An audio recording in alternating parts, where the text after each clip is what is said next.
All right, what is going on, Laker fans? Thank you very much for tuning in. A little post-game show action here on Hoops Talk. I'm your host, Alan Sliwa.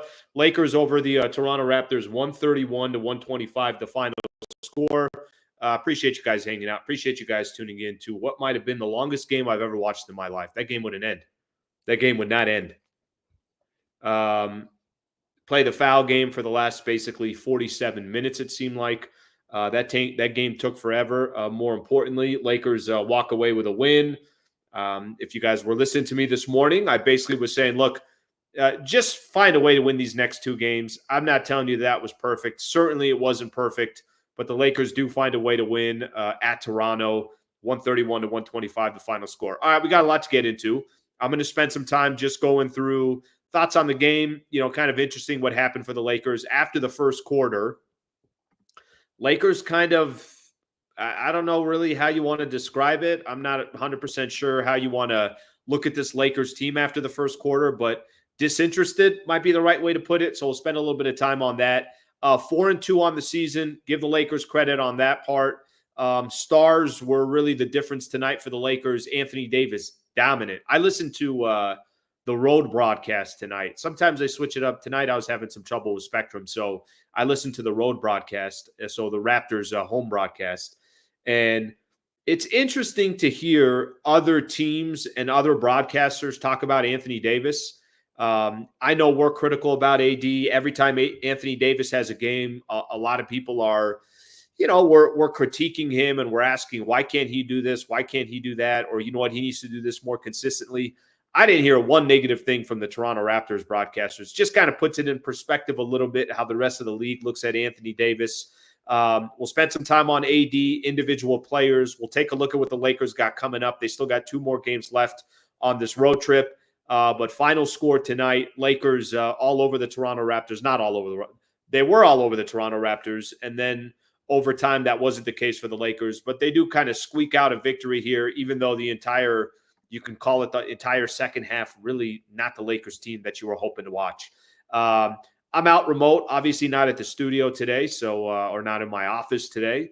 So we'll kind of make this happen. If you got some thoughts, comments, any part of the game that you want to talk about, throw it into the comments. I'll try to get to it as the post game goes, and we'll take it from there. So 131 to 125, the final score. All right, my quick thoughts here. Quick thoughts on the game. I think through the first 6 games so far for the Lakers, some things that you like, some things you don't like, and tonight was a perfect example of it. Tonight was they jumped out in the first quarter dominating the Toronto Raptors. They jumped out by the time the first quarter was done. Lakers were up 43 to 19. They had a 24-point lead on the Toronto Raptors. They looked in complete control. The ball was moving. Guys were hitting their shots. Very comfortable. Defensively, the Lakers were good. Toronto's not a good team right now. Toronto will be better, but a lot of their main players are missing at the moment. I know I talked about this a little bit this morning leading into the game. Basically, Scotty Barnes, one of the best young players in the NBA, was not playing tonight. RJ Barrett was kind of the player they were going to rely on most. I know Bruce Brown is on this team as well, and he was out. So you're expecting the Lakers to kind of handle business against the Raptors. This shouldn't be something that's complicated.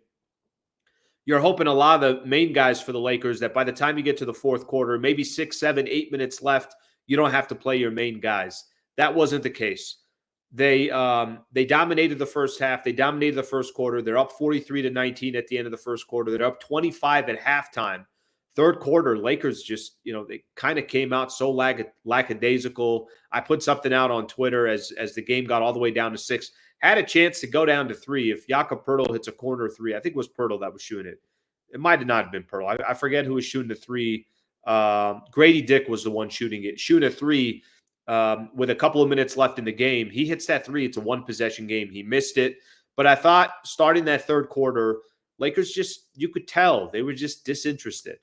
That probably J.J. Redick's rah-rah speech to start the game was go out there, handle business, do what you got to do, and let's move the hell on. And they did that for the first quarter. Second quarter, all right, it's fine. It's all good. You're not going to outscore a team by 20 in 2 straight quarters. It's 25 at halftime. But that third quarter started. Lakers get outscored by 14. Defense wasn't there. RJ Barrett was cooking. They were allowing other guys to kind of grow a little bit of confidence in what they were doing. 37-23. Toronto kind of dominates that third quarter. And then the fourth quarter, Toronto made it interesting. Listen, the Raptors never had a lead in this game. I don't think there was ever a moment that I didn't think that the Lakers were going to win this game.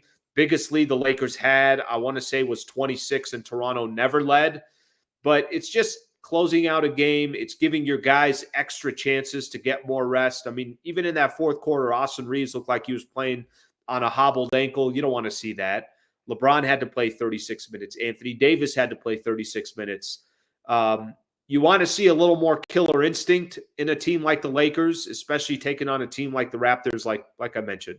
They're not just beat up, but they're not that talented of a team. They don't have I think they're more interested potentially in putting themselves in a position that they could get a high draft pick, not winning games this year.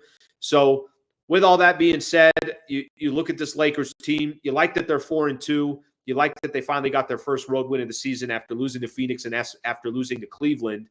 But you also want them to handle business a little bit more professionally. You can get to the fourth quarter with about 6 minutes left to go and know that the game is in hand, know that there's nothing to worry about, and know that you can clear off your bench.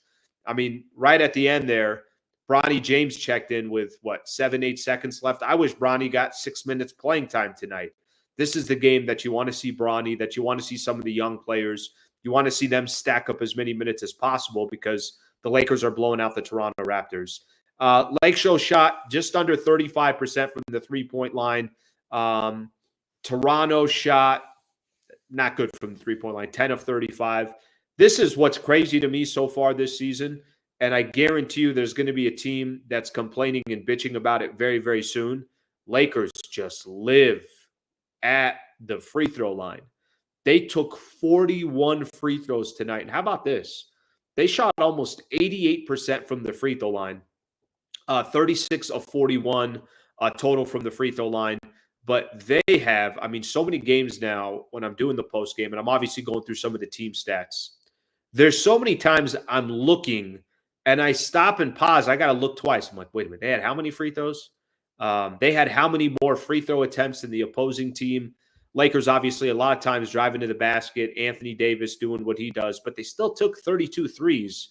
So it's not like the Lakers were just living at the free throw line or just taking threes. They got both.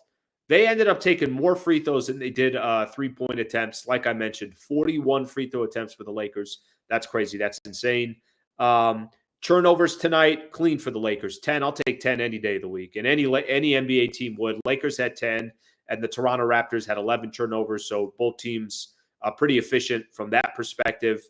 58-68 points in the paint. And like I mentioned, Lakers with a 26-point lead at one point. No lead for the Toronto Raptors. Talk about AD here for a quick second. I know Spectrum interviewed him right after the game ended, so I didn't get a chance to see that, but I know that was going on. Anthony Davis and LeBron. We'll first start with AD, and then we'll go to LeBron. 14-20 from the field, 10 of 11 from the free throw line, 38 points, 12 rebounds, 3 steals, and 2 blocks.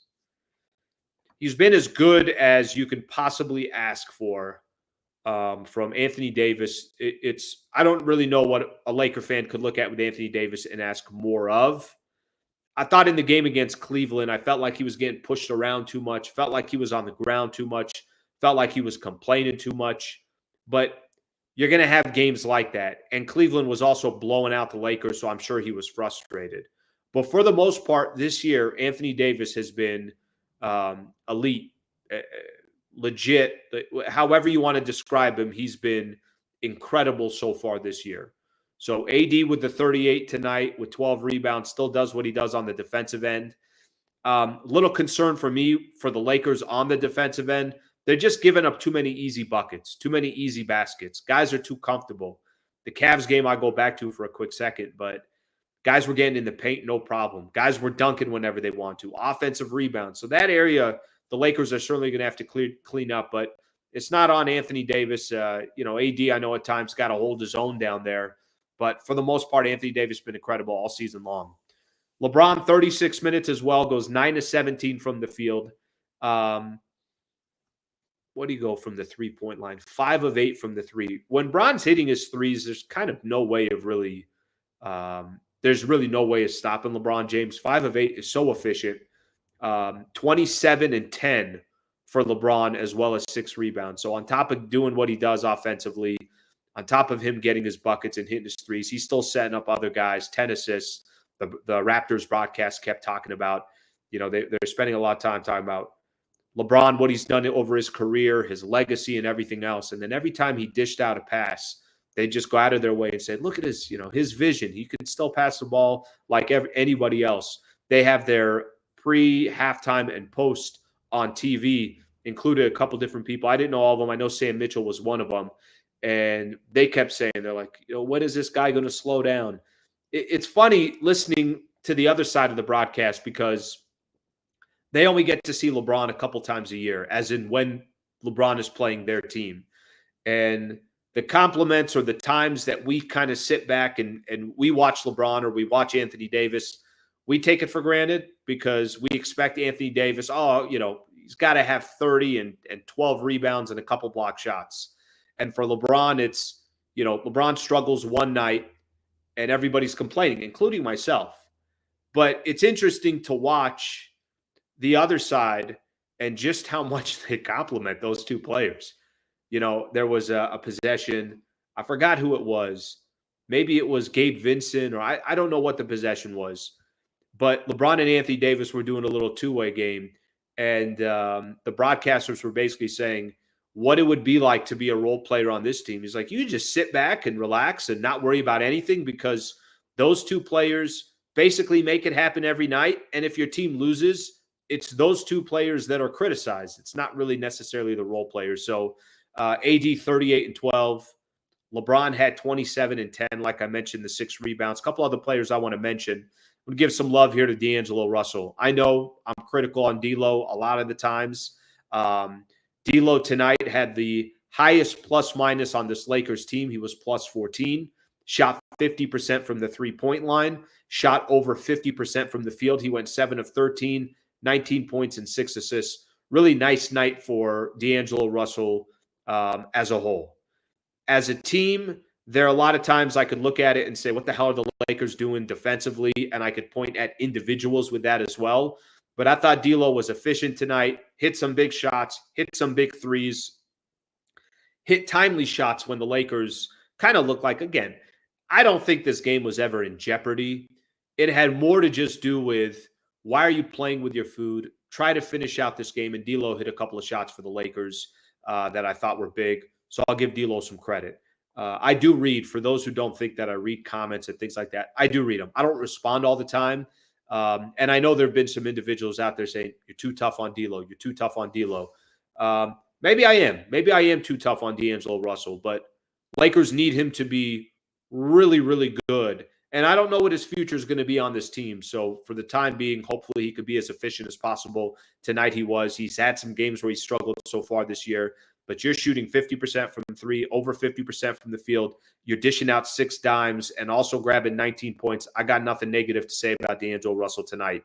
Reeves struggled from the field tonight. It was ugly. He got 20 points, but how he got it, it was because he was getting to the free throw line, because he was drawing fouls. But he was only 4 of 13 from the field and 0 of 6 from the three-point line. So certainly not an efficient night for him.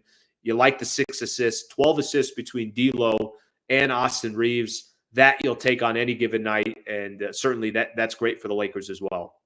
The last thing I want to mention, and I'll talk a little bit about this Lakers bench. This bench has got to be a lot better, period. And as I look at these bench players, I don't know how much it's going to be these guys that are going to be able to contribute on a night-in, night-out basis. I think it's going to have to be Jared Vanderbilt, and I think Christian Wood's going to have a bigger role on this team. When I say bigger role, is in a bigger role off the bench for the Lakers. I just don't know how much you could look at Gabe Vincent and say, I could depend on that guy. You could look at Max Christie and say, I could depend on that guy. Jackson Hayes certainly has his limitations, but he's basically in there just for energy, grab some rebounds, get a couple of buckets of putbacks if you can, and that's really all you're asking for from Jackson Hayes. Dalton Connect, we're all really, really high on Dalton Connect. He's still a rookie. And it's going to take him time to come into the league and be somebody that's a contributor.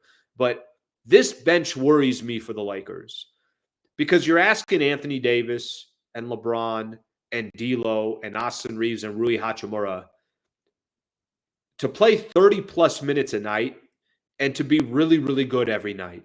That's not going to happen. And you're going to need bench guys that are going to need to step up and be there for the Lakers that they can depend on to give some of these guys breathers. And oh, by the way, there's 82 games. LeBron's not playing 82. AD's not playing 82. You need bench guys. You look at some of the elite teams in the NBA right now. I think one of the things that makes teams elite is their depth. I don't see that right now with the Lakers. That to me is as the season has progressed, and I know we've only played 6 games and the Lakers are 4-2, but that's an area that I keep watching and I'm waiting for, saying to myself, okay, come on, Gabe, let's be a little more consistent. Not really there. All right, Christy, this is your chance. Come in and start being a little bit more consistent. These guys got to the, I know Max Christie ended up, what he ended up with 7 points, got to the free throw line 5 times. Gabe Vincent was 1 of 6 from the field. It's not like these guys are taking a ton of shots, but just their minutes on the floor, I want to see production. I don't care if it's rebounds. I don't care if it's assists. I don't care if it's block shots. However you can impact a game. And I don't know who coming off that bench you could look at and say, oh, I know exactly what he's going to give and I know he's going to deliver. So that's an area that I think for me up to this point has been a little bit of a concern. I don't know if you guys feel the same way, but that's definitely one of the things that I've noticed as well. All right, let's get to some of your guys' comments here. Last person, I didn't mention Rui. Rui struggled tonight, just 3 of 12 from the field. Did have 9 points and 5 rebounds, but he was the only player other than Austin Reeves. Him and Austin Reeves were the only minus in the plus-minus from the starting lineup. That should tell you something. So those 2 players were not efficient tonight, did not have good games, and is what it is, but that's just the reality. All right, let me, before I go to some of the comments, let me see if I could squeeze in. I'm coming in late here on JJ, but let's see if we could take a quick listen and take a listen to JJ Redick. That into a 138, 133 game. I think in the NBA, when you get a big lead, your focus can wane on the defensive end, and I thought that's what happened tonight. But you also have to give them a lot of credit. They play really hard. They just keep playing, and I think for our team, all of that movement and driving, like it's it was tough for us to guard the other day with Cleveland, and it was tough for us to guard tonight. We'll certainly try to get better and clean some things up. We also have to start the third quarter better. That was probably the biggest thing. I think, you can try to put your opponent away there in the first 5 or 6 minutes of the third quarter when you have a big lead like that. And we allowed them to have life. All right, I'm going to stop sharing that for a quick second. Almost ended the stream again. That's JJ Redick there. It's courtesy Spectrum Sportsnet. Got to be honest with everybody. Kind of feeling JJ. I like JJ. I like JJ Redick so far. I do. I don't even really know what it is about him, but I just feel like he belongs. I feel like he's common sense oriented. I don't think he tries to get too cute. I feel like what he's doing on a night in, night out basis might not be perfect. I'm not telling you it's perfect. I'm not telling you this Lakers team is perfect, but I like what I see from him. I think a lot of people had questions about him coming into the season. It was completely fair. And 6 games in, we didn't get those questions answered. But I'm all right with JJ Redick so far. I think what he's been able to do so far, I think just kind of his mentality, I think his philosophy, I think the way he loves and cares about the game, listening to him in a lot of these post-game interviews, listening to him to pre-game interviews, getting a chance to ask questions during some of these pressers and everything else. I'm a fan. I think he's got listen, I'm going to say something I've said 100 times before. Lakers could be eliminated in the first round, and everyone will point the finger at JJ Redick and say, look, he's not a good coach. He could be a good coach, and the Lakers just don't get very far. It's his first year ever coaching in the NBA, and one of the best players on his team is 39, about to turn 40. So It's not a perfect roster. It's not a perfect team. But my curiosity on JJ Redick and my confidence in JJ Redick is growing a little bit. And I honestly can't even give you an answer why. I'm not even 100% sure why, but it is. I'm enjoying seeing him on the sidelines, and it feels like he belongs there. What are we going to say in 10 games? We'll see. What are we going to say in 25 games? We'll see. But at least for now, just right out the gate, I feel like he's got off to a good start. All right, I told you guys I'm going to read your comments. I lied to everybody. On time, Slee. Love this version of Slee, my brother. Thank you very much. Let's get some of these comments here.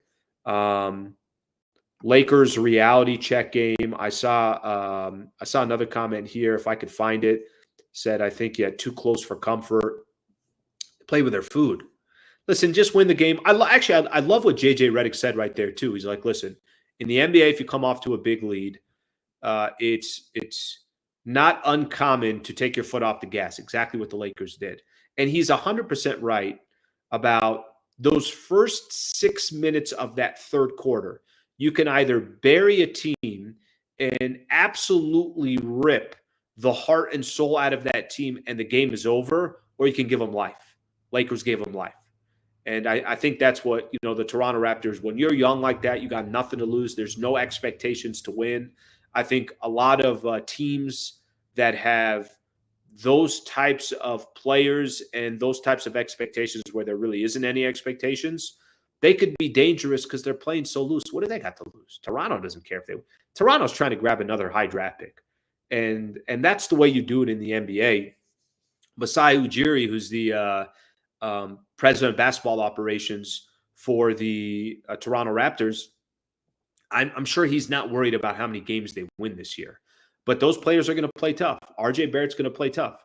Some of these other players that are trying to might make a name for themselves in the league are going to play tough. And they're playing the Lakers, which adds something. Believe it or not, I know people are going to say, oh, we make too big of a deal of that. I'm telling you, every time the Lakers walk into an opponent's arena, that fan base and that team is a little bit more excited because it's the Los Angeles Lakers. That's just how it is. And that's not, you're just being a Laker fan. That's just kind of how it is. There's certain franchises. The Yankees are different. Man U is different. The Cowboys are different. Actually, the Cowboys, I don't know if they're different. They're always really bad. Lakers are not really a championship team. Danny, I'll tell you this. I don't think 6 games in, anybody knows what they are. I will tell you, I don't think this roster is good enough to go win an NBA championship. I don't. But I don't think I'm breaking news when I say that. I think that they got to be as good as they possibly can for now, and then they got to put it on that front office that by the time you get close to that trade deadline, that they improve that roster to try to become a championship roster, give themselves a chance. So the Lakers are not really a championship team right now. I agree with, but I don't think that's a surprise. I don't think anybody's looking at the Lakers and saying, hey, they're right up there with Boston.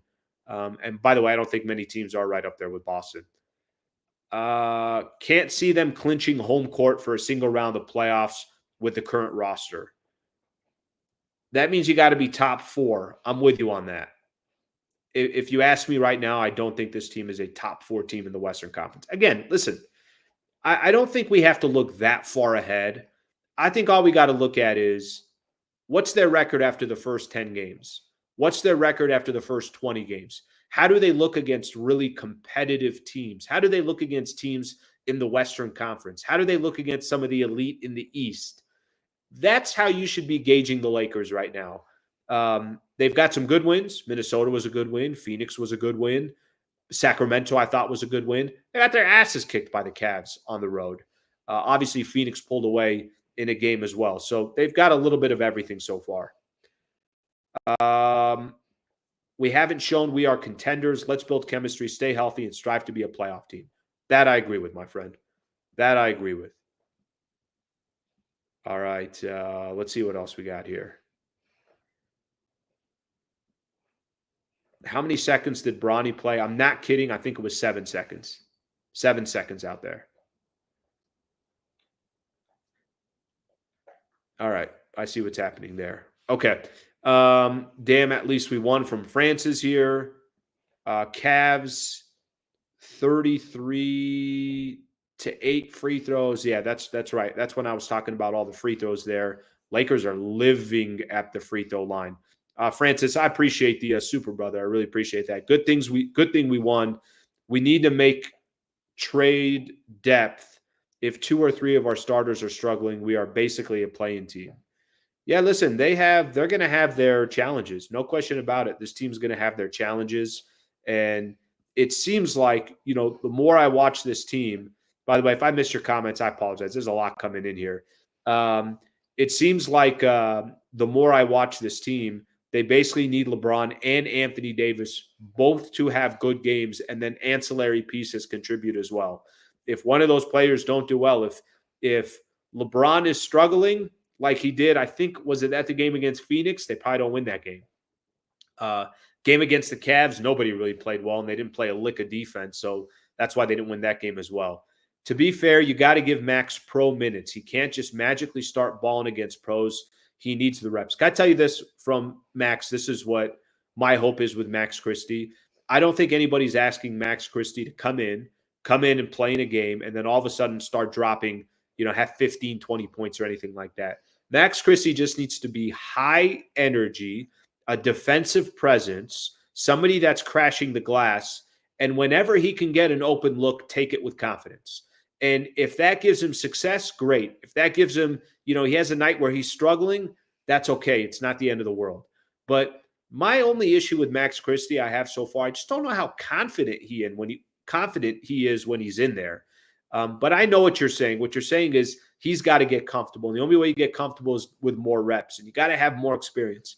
I understand that. I think it's a fair point, but this is also kind of the position Max Christie is in. He's not on a team like the Toronto Raptors who would give him 25 minutes a game. Listen, if Max Christie right now was playing for Toronto, who the Lakers beat tonight, if he's playing for the Toronto Raptors, then he's going to get exactly what you're looking for. But he's on a team that gets a lot of attention and always has pressure to win, and that's just going to have to be something that he's got to figure out. All right, here's a couple people talking about when I was getting on the JJ stuff. I like JJ, but I don't like his rotation. Max subbing for LeBron is a trash move. Does that usually around the 6-minute mark. Every time Max is in the court, they lose, they get outscored, and JJ keeps on doing that like Ham's obsession with Taurean Prince. Well, let me ask you this, mouse and keyboard, and you could put it in the comments now. Who do you want to sub in for LeBron? So tell me who you want to have come in, because, I guess the question is going to be, what depth do the Lakers have to really kind of figure that out? If the option is going to be, hey, Jared Vanderbilt is back and you could put Vanderbilt in, maybe that's a better option. If the option is going to be Christian Wood, maybe that's going to be a better option. But I'm not sure who it is that you're asking that comes in, because it's not like they have all these guys on the bench that you could sit back and you could say, hey, the Lakers are in a great position and look how many different players that they could use. PG says, JJ is a good coach. It's the players. Bron wants to hog the ball and 1-2 with him, and AD, a disaster recipe. JJ's got a lot to prove, but I like what I've seen so far.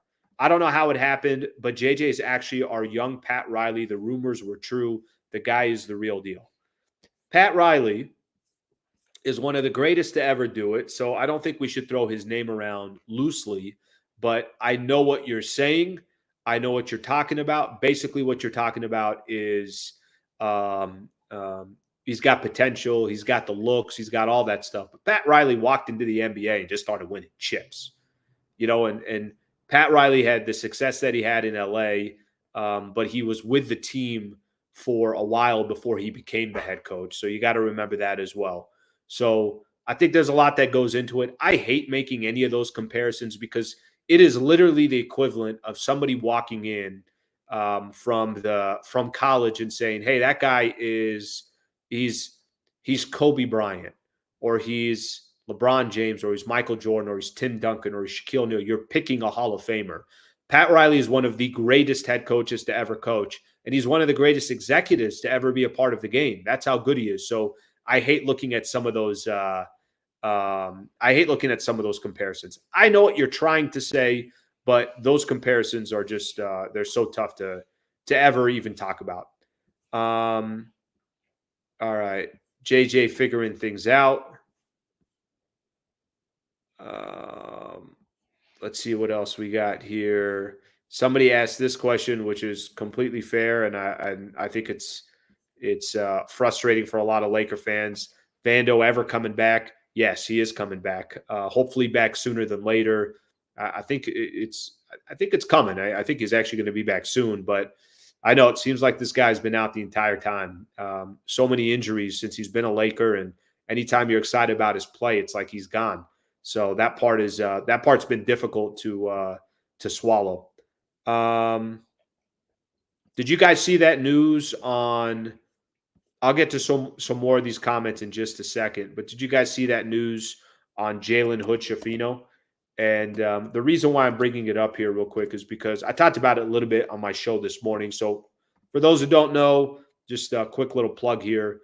I'm doing a show on YouTube now, Monday through Friday, starting at 8 a.m. And it's kind of on all sports, predominantly SoCal. So I was talking a little bit this morning about Jalen Hood-Schifino. Lakers declined his third-year option for Jalen Hood-Schifino. It would have been for $4 million for next season. Number 17 pick in 2023 NBA draft. This is basically what it means. It means that the Lakers are admitting that number 17 pick was a waste. And I got no other way to put it. Now, people are going to say it might have something to do more with the money side of things, but he's going to become an unrestricted free agent in 2025. It creates some roster flexibility for the Lakers. But if you ask me, and the Lakers are over the salary cap, if Jalen Hood-Schifino, if the Lakers wanted Jalen Hood-Schifino and they thought he was the right player, let's put it this way. Dalton Knecht, who was a number 17 pick, as was Jalen Hood-Schifino, the Lakers are most definitely not in a couple of years saying, no, we're good on Dalton Knecht. We're going to go ahead. We don't need this guy for the future. They missed on that pick, and number 17 is a valuable pick. And, unfortunately, this happens way too often in the NBA, and you definitely don't want to see it for the Lakers. You wasted a good first rounder there. There were some other players, Jaime Jaquez. I'm forgetting the dude's name in Houston. I'm forgetting off the top of my head. But there's some other players that were picked after Jalen Hood-Schifino that could be helping this Lakers team right now. So that one's on the front office. The front office, they missed on that one. And it's not good to miss on some of your draft picks. Does it happen? Of course it happens. But, unfortunately for the Lakers, Jalen Hood-Schifino certainly is not a player that has been panned out, or any of that stuff. So that's not a good look for the Lakers on that front. Let's see what else we got here. I regret getting my JHS lower back tattoo. JC, do me a favor, bro. Before you make a decision like that, hit me up on Instagram or, send me a personal message on X or something. Get my advice first, okay? I'll let you know next time which player. If you're going to get a lower back tattoo, let's talk about it. Let's bring it up as a conversation here on the chat. Let's let everybody contribute. All right? If you want to get Eddie Jones, I would agree with you. You want to go back and get a little Nick Van Exel? We're on the same page. But Jalen Hood-Schifino, I'd have waited on. I would have waited on, brother. All right, let's see what else we have here. Let's see.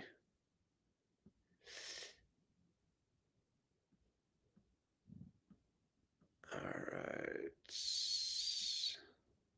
That's a good comment. We're going to go ahead and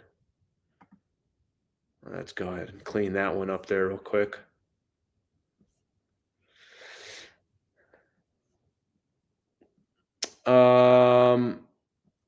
Some people here not too happy about Pelinka. JHS looked good in college. This dude just took a step, just looks a step slow. He does. Can I be honest with you? I feel like the dude needs to drop a little weight. And I'm not saying he's overweight. I'm not saying like he's fat. Almost like he's too thick. For some of these point guards in the NBA, I think speed is better than trying to push somebody around or bully somebody around. But it just never happened for him. And by the way, it doesn't mean that it's not going to happen somewhere else. That doesn't mean it doesn't mean that you can't potentially Jalen Hood-Schifino can't have success somewhere else. But you use your number 17 pick, and you're already basically punting on his future. Slee, don't know if you've already covered this. Did you hear that Utah doesn't want D'Lo and first-round picks for Kessler? I got to be honest with you. I'm not 100% sure what the market's going to be for D'Angelo Russell.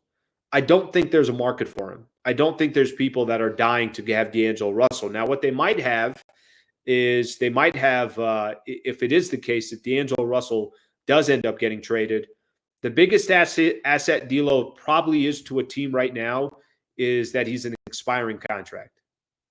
So that's the one thing that I would keep in mind. But I'm not surprised by that. Did you hear that Utah doesn't want D'Lo and first-round picks for Kessler? I'm not surprised by that. A lot of times, too, which is a little bit concerning for me, one of my concerns that I have is once something becomes so public, it's probably not going to happen.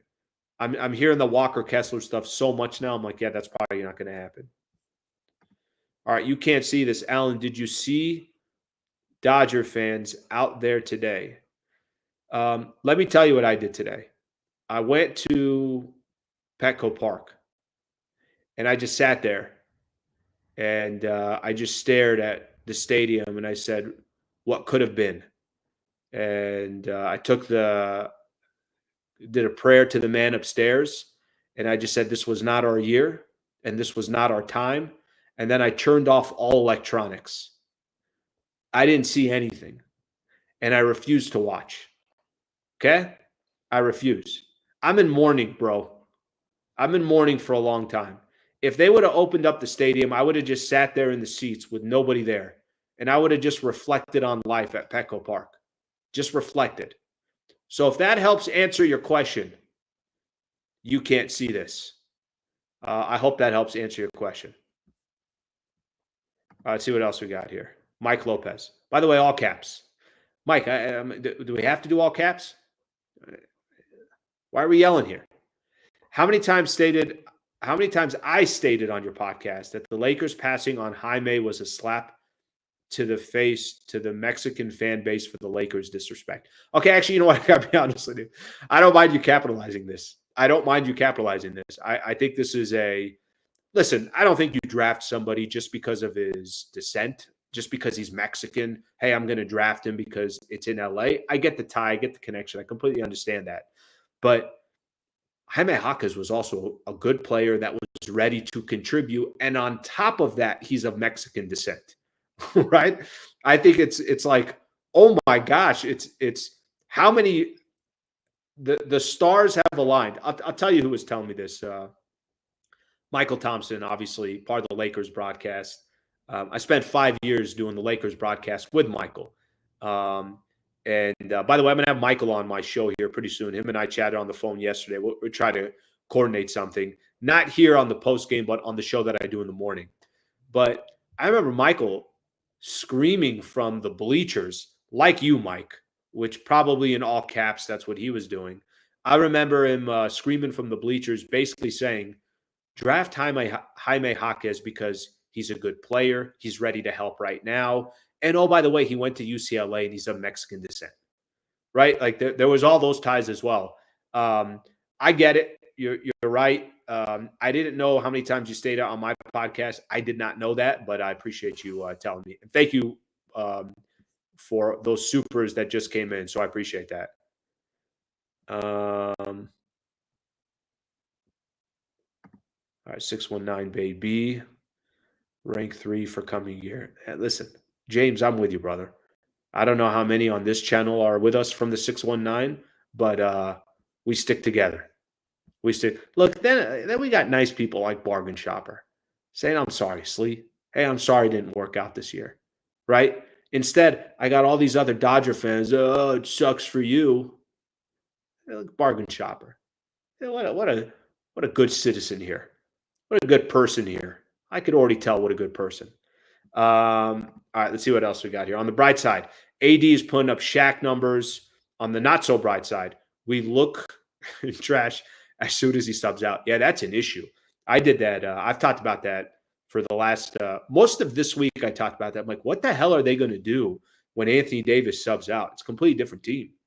The game against Phoenix, Lakers went up 26-8. And I remember when AD had subbed out, I forget it off the top of my head, but it was like a 17-3 run when Anthony Davis was at the game. Like, what do you want the guy to do? Play 48 minutes? He can't play 48 minutes. He's not going to play 48 minutes. So that ain't going to be happening. And obviously, in this specific scenario, and I think it's a good example, that's why I'm talking about the bench. That's why having depth and having a bench is so critical to your success. It's going to be so critical for the Lakers, and any success that they're going to have, you got to rely on your bench. AD is phenomenal. Like ZJ is saying here, he's playing like Shaq. He's got to have a breather. And you got to have guys that can come in and still be effective for the 3 minutes at the end of the first quarter that he sits out and the 3 minutes at the beginning of the second quarter that he sits out, and the same thing for the second half. So those things are going to be critical. Sliwa thought the Padres were winning when they went up 2-1 in the series. No, I never thought that. But I'll tell you who did think that. All of the San Diego Padres players, because after they went up 2-1, they didn't do shit. Nothing. They got too cocky. I've told you guys this before. I'll say it again. They got too cocky. Literally, they got too cocky. Let's see what we got here. Rub some dirt on it, Slee. I got you, bro. You used to say they look trash when Braun subbed out. Yeah, I think it's fair to say right now, listen, Anthony Davis is the Lakers right now. He is. If the Lakers are going to have real success this year, it's going to be on Anthony Davis's shoulders. And I think most people understand that. LeBron is going to have nights where he looks tired. LeBron's going to have nights where if his three's not falling or his jumper's not falling, all of a sudden he doesn't look as effective. Nights like that are going to happen for LeBron. AD's got to be there basically every night. To be honest with you, it seems like up to this point, both LeBron and AD have to have good games for the Lakers to get a W. 4-2, by the way. I know tonight wasn't anything crazy against Toronto. I don't think anybody's going to sit back and say, hey, do you remember on November 1st when Lakers beat Toronto? I don't think that's going to be happening. But 4-2 is a good record for the Lakers through these first 6 games. What I said and, what I'm hoping happens, which I think is incredibly, incredibly important, I'm thinking and I'm hoping that what the Lakers do as far as the rest of this road trip, you got to win. Have to win that game got to win that game against the Detroit Pistons coming up. Cade Cunningham's out as well. Or not Cade Cunningham. No, is Cade No, I don't think he's out. But you got to win that game against the Detroit Pistons. And then it's against Memphis. If there was a way the Lakers can go 3-2 on this road trip, getting off to a 6-2 start is a really, really, really good start for the Lakers. So let's see what they're able to do. They got 2 more games left here before that happens. All right, let's see a couple more here. By the way, first post-game show I'm doing live on Instagram as well. I thought I was going live in some of my morning shows, and then I realized about 2 shows in that I never hit live. So just a bit of advice for everybody. If you're going to go live on one of these social platforms, you might want to hit live. I appreciate anybody on Instagram that's on right now. Thank you for tuning in here. Okay, a couple more here, and then we're going to get the hell out of here. Let me see this.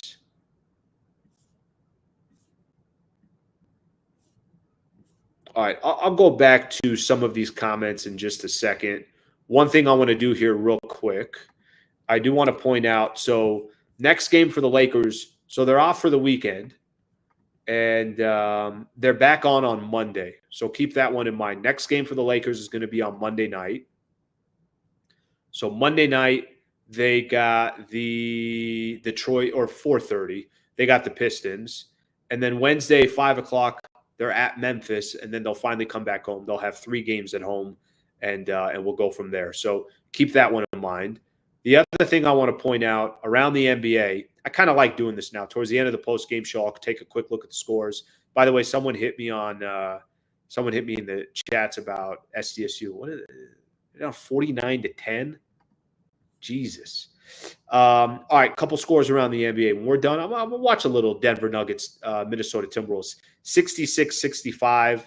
Thunder still undefeated. They're 4-0. They're up 11 against the Blazers.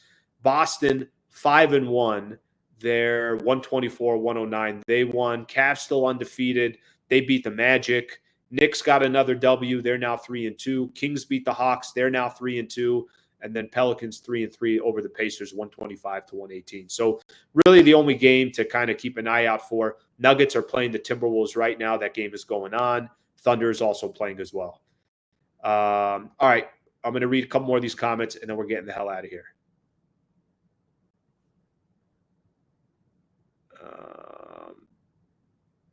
All right, Tracy's doing it for me. If you guys don't mind giving a like and subscribing, I will greatly, greatly appreciate that. This is the best post-game show outside of Little Italy. I will take it, my friend. I will take it. All right, I think we read most of these. I think we did a good job tonight. We had some good interaction with our people. I appreciate you guys doing that. Over 45 minutes tonight. So we'll go from there. Don't hate on SD. Oh, why are you guys hating on SD? Come on now. Come on now. All right, that's all we got. Last thing I got here.